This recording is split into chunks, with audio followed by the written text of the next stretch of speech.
वो के पाजा में कसे सखी सुन न हो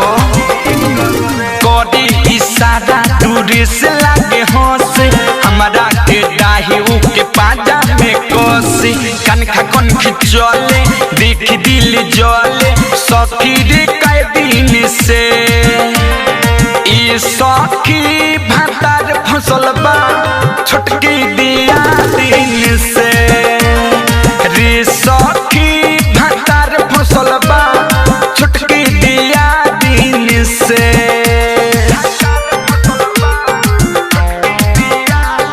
म्यूजिक बाय विकेश भोजपुरिया।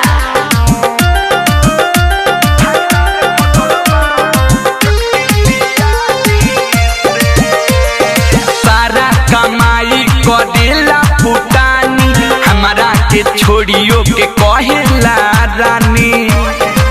सखी सुन न हो सारा कमाई करेला फुटानी हमारा के छोड़ियो के कहेला रानी राइटर सुरेश भोजपुरिया विकेश अलबेला मारे पीन से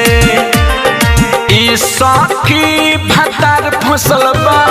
छोटकी दिया दिन से